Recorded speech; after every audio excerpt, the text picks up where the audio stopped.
there's different kinds of people, and you and I are what is sometimes called humanoid, meaning, well, first let me explain humans. It's kind of like cows and horses. So cows are people who can sit in their pasture and eat the grass and chew their cud all day long, and they're kind of happy with that. They're not curious about the world outside of them. And horses, we're the ones that like to prance around and kick our heels up and jump over the fence to see what's on the other side. So there's lots of characteristics that are blessings, but also they can be challenges at times too. So we're creative, we see possibility all around us, which means sometimes it's hard to stay focused.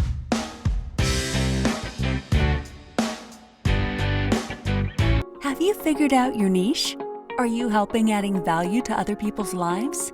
Then you're in the right place. Welcome to Munira's Musings with your host, Munira Zahabi. Greetings from Chicagoland. This is Munira, the niche navigator here with another episode of Munira's Musings. How are you all this morning? Our guest today is Kathy Basel, who's coming in all the way from Colorado, and she is an energy and transformational healer. I need to know what she's doing, and we need to learn what she's doing because she says she's transformed lives. So we want to know how she can transform our life, where we find a person who's going to share their journey, one to their niche, and share the steps they've taken to get to where they are and how they found their calling. And we'll listen to Kathy talking about this. But there's so many people out there who are standing on the sidelines trying to figure out what next. Well, if you are tuned into this show, then you know that this is the show for you, because we bring in everyday people just like you and I, and we bring them to talk to us, to say some things to us, because we want to learn what got them started, how the journey was, and where they are. Nobody here has a final stop to their journey. They're always growing, they're always learning, but you got to start somewhere. So without further ado, welcome to Munira's Musings, Kathy. Oh, it's my pleasure, my joy to be here with you today. Thank you. So Kathy, tell us a little bit about yourself. Oh my goodness. Well, like you said, it's an ever unfolding. And so my company is actually called the Vitality Code, and it kind of got sparked back. Oftentimes, life's greatest lessons comes from the contrast. We think we want a certain something, and there's a contrast or a crash and burn in our life. Maybe there's a pain or a trauma that's happened. For me, that looked like this is 15 years ago now. I was doing triathlon and finding out how amazing our bodies are when you move and you rest and you feed them properly and you think positive things. And at that time, my mom, who was like the pinup girl for living agelessly, she was in her 60s, playing golf and tennis, had wonderful friends, meaningful work, a great place where she was appreciated. Like, life was pretty good. And then one day she had a stroke, and it impaired the left side of her body, and into the medical world she went with, I don't know if anyone's had this journey, but when you go in there, it's not necessarily the best place to go and heal the whole self. So there were lots of specialists looking at the different bits and pieces of her physical body, but I'm like, where's the quarterback? Who's putting these pieces together in a way that's meaningful, that honors the whole body? And there just wasn't anyone. So lots of specialists, lots of time. It was like a full-time job going from one doctor to the next. And again, there wasn't progress being made in what I considered anything meaningful, because all the meaning from her life got stripped. She wasn't able to move, so the friends went away. She wasn't playing golf and tennis. She wasn't going to work where that fulfillment was happening. And so as those elements got stripped from her life, I saw her body reflect what was going on the outside and continue to dwindle. Her spirit actually was what was dying. And I remember one time being in a doctor's office, and he just said they were wanting to prescribe another antibiotic. So another, like, to me, that sounds like anti-life. Like, what's this all about? How is this moving us forward towards vitality? And he said, just face it, your mom has chronic disease. And I was like, what a slap in the face. I was there advocating for my mom. What else can we try or do? What do we need to change here? And he just slapped the label on it and said, this is it, basically. And unfortunately, I didn't know what I know now. And she ended up passing away, but it became the fuel, the fire in me to understand, how do we create not just health? Health to me is like a mediocre goal. I want full vitality. I want to be living, like you do, helping people to come alive in their purpose and bring their best gifts to the world in a way that brings meaning to us. And that's a soul alignment. It's a mind alignment. It's going back and clearing up a lot of the social programming. I call it improper prior programming. Our society limits us in many ways, and we're not recognizing it because so much of that is filed away in our subconscious. 95% of what we're doing is actually driven by subconscious beliefs and thought patterns and emotions that we've experienced, didn't process in a positive way. And so that's what's running the show behind the scenes. It's kind of like the wizard behind the curtain. So what I do now is open up that curtain and help people to understand what's in there. And that's why the energy healing comes into play. We want to clear the closet and put in the things that bring you joy, the things that bring you in alignment with your soul gifts and that expression you came here to be. So how long was it when your mom got the stroke and she passed away? Oh gosh, she lived with it for quite a long time. So it was probably 6 years, I want to say. No, Yeah, because so I know exactly what you're talking about, going from one physician to a doctor, and my husband was in the same boat, and we were at a heart specialist, a knee specialist, a oncologist, a GI person. I mean, we went to nephrologists. I mean, every gist there was. Even when he was in the hospital at the last time, we had a list of 19 doctors that the nurse oh my, put them on a list, and she had all the doctors and she had the specialty, and this, because it was got to a point where it was just oh, too much. But in the course of his life too, it was so hard to figure out what exactly he needed. And I tried so many times to tell the primary care physicians, it's like, isn't there a conference room that all of you people can come together and talk to us about this? Like, why do I have to go? Because each person has a different specialty. Why can't you all come together and let's talk about this in one room? It's one body we are talking about. They never did that. So I totally get what you're saying, what you are feeling, what you were feeling at that time. And then for them to just slap a label and say, this is it.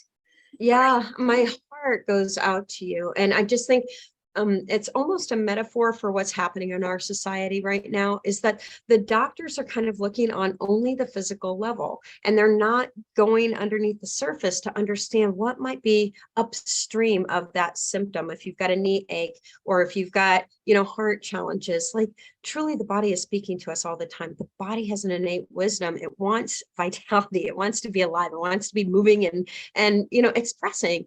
And we need to understand, it's like Louise Hay, she was pioneer of some of this work of the emotions that are underneath.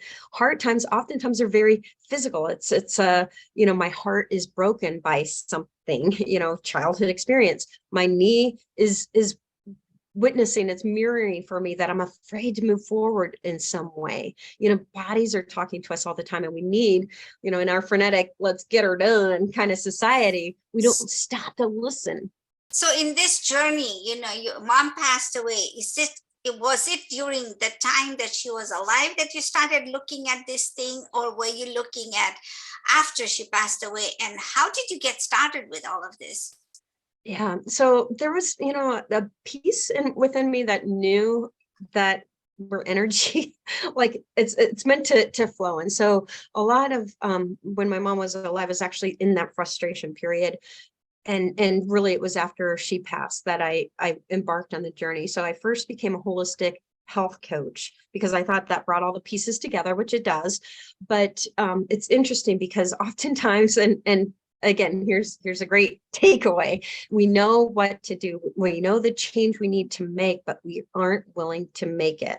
So we're hanging on to a fear or a doubt or a something, knowing that this thing over here is the pathway to get us to what we truly want. So, in business, that might manifest like in procrastination or looking outside of ourselves for the answers. Again, like doctors, we're giving our authority away to the doctors, thinking that they're the ones to tell us what's best for our body. And I'm not anti conventional medicine. I'm a complementary. I want to include it all because there's great wisdom to be had. But like you said, who's bringing all this together? But we also want to make sure that our staff, our energetic staff, includes those people that understand how to look beneath the surface, process the emotions, but really ultimately we want the soul is what needs to be expressed, and the soul may be damaged or blocked from expressing. That's what we want to get to. This is so, I've had a few people on my show who talk about energy healing. So when you talk about energy healing, what is that, and how does that come about? Because I know people talk about Reiki. I've had my husband's cousin, my late husband's cousin, was in India, and she was, I'm going to do Reiki for you. And it's like, how does that even happen, right? You have to make a believer out of me because I don't know. And what I don't know, right? So how does that even happen? Well, I would be happy to gift you a session sometime because it truly is an experiential thing. But let me just share this metaphor. We are energetic beings. We're spiritual. You hear that saying, we are spiritual beings having a human moment. And truly we are different levels of energy, some of it contracted into this physical body, but outside of our physical body, we have a mental energy, emotional energy, and ultimately we're this big spiritual energy body. So our energy is meant to flow naturally. When you look at trees and water, like there's a flow in nature. And in our human experience, we kind of have these brains that like to think, and they're smart, and they like to label and categorize and make meaning. And so we tend to have these experiences. Imagine this. It's almost like you're kind of like an apple in a way. Your body is the core, and there's a flow of energy that goes all around us, like out the crown chakra, all the way around. And I like to include the earth. We leave the earth out, Mother Gaia, too often, down into the earth and up back through. And the natural flow of energy is this big, beautiful flowing thing. And we have these incidences, like in your childhood, you might have had an experience where your parents yelled at you, or maybe they were having money problems. So you witnessed their despair, their fighting, their something. And our beautiful flow of energy that was once wild and free gets little dents and pock markets. It's like somebody threw a rock at it, and now it's like trying to flow, but it goes it's kind of like that path to success in a way. It's not a straight line anymore. It's kind of this like and so it doesn't flow. And if you're like, I'm 60 years old, I've been on this planet for 6 decades now. So over time I've accumulated quite a bit of those little dents. So it's just like, a certain hygiene. We want to make sure that we go in and allow ourselves to heal those. A lot of times it's not even true story. So we want to come back to the truth of who we are. So that's a visual for you to kind of understand that that's the goal, is we want to get back to that free flowing. If you're asking how energy works, like a remote session, it kind of gets into a certain like quantum physics to some extent, is that everything is interconnected. And so when I do a remote healing session, like with you, the first thing I will do is connect up into my higher self. I think of it almost like a telephone call. We want to connect into the wire that's going to connect my higher self, the infinite knowing, to yours. It's like spirit self to spirit self, because your unconscious, your subconscious, your higher self knows exactly what you need for your next repair, your healing, your journey to get you back online. So I actually do use muscle testing, which is an amazing way to tap into the body's innate knowing. And so I tap in as you, my body begins to reflect back as you, and I can use a hand technique to muscle test the truth for you. And the body knows, the body understands this. It's trying to tell us, but we're not really listening. We don't speak sometimes the language of the body. What you talk about what you said about the connection, right, is like the old movies. I mean, if those people who are around, they've seen the black and white TV when the Martians come in and they have this antenna where they're trying to. Oh, good one. I love that. And the other thing that came to mind was when in the movie Avatar, you have the second version out now, but in Avatar, they connect with their tails or they connect with something and then they just give you feel the vibrations, right? Is that something that what you're talking about? That I love, love, love Avatar. It goes into how we naturally should be like once upon a time. And we're just kind of off course from that. So if we can come back and do that, I love that visual of connecting with the tails when we connect with one another and the truth coming from that space of love and wanting the best for one another. It's like, that's everything. But I love the little antenna that you mentioned with the Martians. Martians, we have always portrayed that even in cartoons, right? When you had the one thing is the kazoo, right? In Flintstones. I haven't grown up. I'm just a young person in a person's body because I love the older times and how they could create such, and the imagination is just a wonderful thing, right? And Napoleon Hill talks about it. Just imagine and it will come to fruition, right? But what you are talking about is healing. So when you start doing a session with somebody, you connect on that level. You're not on physical level, but you're in that energetic level. Now, how do you transfer healing? Because in conceptual medicine, they give you pills, they give you antibiotics, and I work in a clinic. I literally work in a clinic, and we have patients who are now, because of the cough and cold season, many parents want children to have antibiotics. And we just say it's going to run its course, let it run its course, the child will be miserable, but it's not good to pump antibiotics. But the parents are just so rigid. They want antibiotics and they want it. So sometimes the physicians have to give it to them. So I understand that there's two ways to heal the body. One, just let it run its course. One, you can enhance it using conceptual medicine. But if in that position, if I had a cold and I called you and said, Kathy, I have a cold, fix me up, how would you then talk to me and fix me in the sense of word? And here's the thing, it's not us. We become a channel for God's going to be doing all the heavy lifting.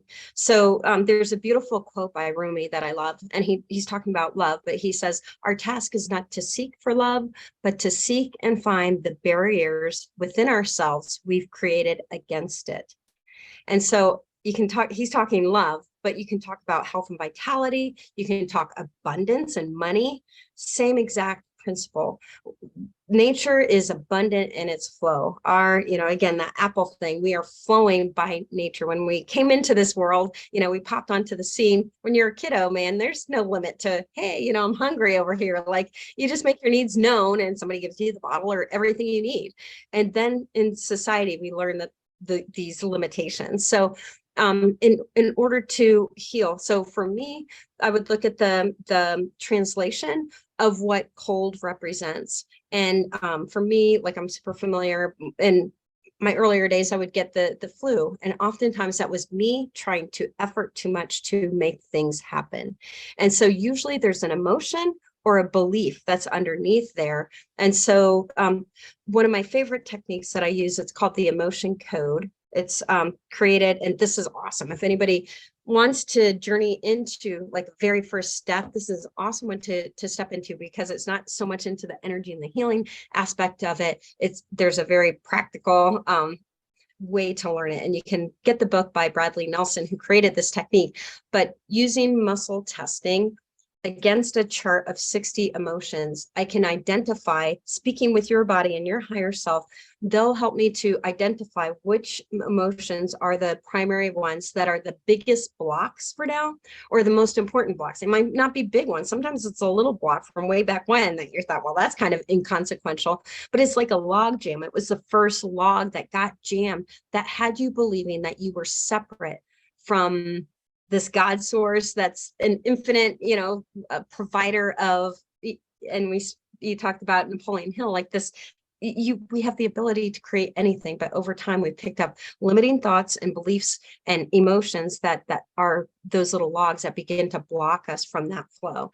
So again, just going back to the question, okay, so what does cold represent? I would look to see what the core is underneath that, do some muscle testing to see what emotions are trapped in your body. We do a simple release, and once the log is removed, the water begins to flow again. That flow is health. So the body's going to heal. This is so amazing, right? Because we're talking about vitality. So give me 3 ways a person can be so vital, like everyday person, just what do they do? Drink more water? What do they do? Yeah. So it's kind of funny. I would almost start. So we're body, mind, and soul. I actually believe that one of the things we're missing in our society is starting from the other end. We're trying to heal this body on the physical plane. Like my mom, they wanted to give her only antibiotics, and we're addressing the mental challenges, the emotional, the grief the loss of her life, of she would never be able to play golf and tennis and have those friends again. Nobody addressed that. Ultimately, it's our soul. We're here for this reason to express. We are God, particles that came here as a unique expression. And I love the expression that you are, this childlike being in this human, adult body. We all have a unique expression. We have gifts and talents that when we tap into those, we own those, we know who we are from that aspect, and we begin to give those generously in the world. And we're receiving, by the way, that's a big one. Women, we have a whole lot of collective garbage that we've got. We don't receive. We're such great caretakers, and that's great. We derive joy from that. But think about it, how many of us are drained and exhausted when we get to this kind of age, because we've been taking care of everybody. We've been shouldering the responsibility. So that's the kind of thing when you take that kind of stuff off, when you go back and get clear about, and that's one of the things. So to answer your question, the first thing I would say is to make a list of those things that bring you fully alive. Can you list 25 things that light you up? For me, walking in the park, hearing the river, my dog is a source of joy every day. It might be listening to music, dancing, connecting with friends, reading, whatever it is. It doesn't really matter how crazy, stupid, or silly it is, how small it might be. It doesn't matter. That's you. It's you. And I was just working with helping someone last night that we're programmed to think, oh, well, you're different. Oh, you don't fit in. And it's like, so we made a wrongness out of that. And I want to say, let's celebrate that now. You are different. You are unique. Like nobody else is like you. You don't fit in. It's like, yeah, I don't want to fit in with the masses. When you look at the masses who are in declining health, when they're not on purpose, when they're not giving their gifts, when they're buying into a mental collective that has us feel like we're not enough, we're not lovable, and we don't deserve goodness in our life. Like, yeah, I want to be different. I don't want to buy into what the herd mentality is over there. I want to be the one that recognizes that I'm a unique spark in this world, and I want to plug into that, and I want to share that gift with others. That's awesome. Wow, so many things, so quickly, so many things. So you said 45 things to make you happy. Why did you choose a number like 45? Just because it came out of my little Martian antenna. Okay, so there's no magic number to it, because most No. people will say 40, right? And 40 has a lot of significances in a lot of religions, right? In a lot of cultures also, 40 is a big significant number. But, Yeah. and then you said The reason I picked a big number, though, is that we get so stuck in our brain. We want to get it right. Is it 40 or is it 45? What I wanted to stretch is, we might be able to rattle off 5 or 10 right away. I want to stretch you beyond that. What are other things? Like maybe things from your childhood, like playing darts or, hopscotch, whatever that is. It's like stretch that out so we rekindle some of those things we kind of put on the back shelf. Like bring that stuff in, and we get to be here's a funny thing. So my guides, we were talking, I had a relationship with them for a long time. And then somebody asked me what their name is. I was at a conference and I said, I don't know, we just talk. And she said, well, next time you're journaling, ask them their name. So I go out and I'm, okay, what are your names? And they say Ralphie. And I'm like, Ralphie, like, are you kidding me? And they said, yeah, you need to lighten up. And so that is my message for the world, is we need to lighten up. We're taking this too seriously, but we're also trying to figure it out too much. 5D energy is coming into the world right now, which means we're moving beyond time and space. Things are not as logical and linear as they once appeared. So, which is awesome. If we recognize that, that happening, this bigger evolution, and ride that wave. I'm going to interrupt you because you said 5D energy is coming into the world right now. And then you said that it's not linear as they once appeared to be. So do you think that 5D was always available and we never knew about it? Yes. Okay. All right. And beyond. So we're on this earth plane, we're evolving to like stretching out to 5D, but there's other dimensions beyond that we can't even begin to comprehend because we've been using this little pea brain for now. So let's stretch into 5D and see, it's kind of like what's on the other side of we went over the mountain to see what we could see. Like, let's go there. And magic. And I like how you said it's always been available. And that's one of the things as a transformational life coach, I work with people because all the possibilities already exist. We just need to enhance our perception. Our self-belief is so much of how we limit ourselves. It's available to us. And I hope you call that in. And when you align with that, we recognize and you're open to receive it, like it can happen like that. What you're desiring also it desires you. It wants to express through and as you. It's available. And so I like this accelerated manifestation, I call it. This is amazing. Thank you so much. So how do people find you, Kathy? They can go to my website. It's called thevitalitycode.com. Vitality code, like CODE? Yes. Okay. So we're going to crack the code because, again, we don't just want physical health, like a mediocre goal. We want to break through, have vitality. We want joy. We want abundance. We want like that level 10 life. And it's available to you right now. We just need to go and find those little peas under the mattress, pluck those babies out, and then step into the greatness that you came here to be. You already are. This is amazing, right, ladies and gentlemen? Much as we'd like to continue this conversation, everything has to come to an end. But I'm going to ask Kathy that, if you guys are interested, just connect with her, the vitalitycode.com, and she's available to talk to you, to answer any questions. The idea here is, one, to remove the dents that we've felt. And I think when she said dents, I thought of in Texas, you had what are those called?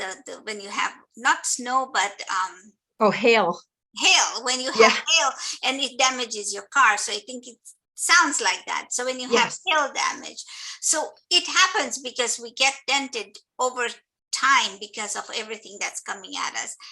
There's a lot of points that she said was really important, because how do you become whole again? How do you remove the dents? Like if it was hail, you would go to the carp shop and they would either vacuum or they do something with the vacuum, and then, or they will change the door for you or something like that. How do we do that? Now, that's the next step to our questions, and it's going to be there for another day. But ladies and gentlemen, you know what? Heal yourself. Conventional medicine is not bad. It is there to help us. But what Kathy said is that she's a complement to it. And sometimes when I sit there and think about if there was another way we could have done this with my husband, when we were going through this journey, and it took us 3 years of going different hospitals at different facilities within the same hospital system. It was really a journey. Could we have done better? But you all are vital beings. You all are available now to change your life in a better way right now. So don't wait till it gets worse. Get better now. And with that message, everything has to come to a close. So I'm going to say, thank you, Kathy, for being a guest on my show. It was amazing. Thank you. And when you finish, please give us the link to your website so people can find you.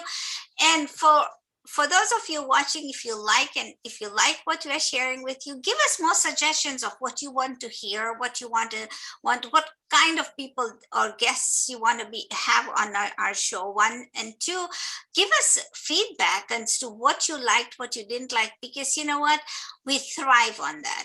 And don't stand on the sidelines, jump in. Thank you. Have a good day. Bye. Thank you for listening to this episode of Munira's Musings with your host, Munira Zahabi. If you enjoyed our show, please share and subscribe to this channel. And for more content, please join our Facebook group.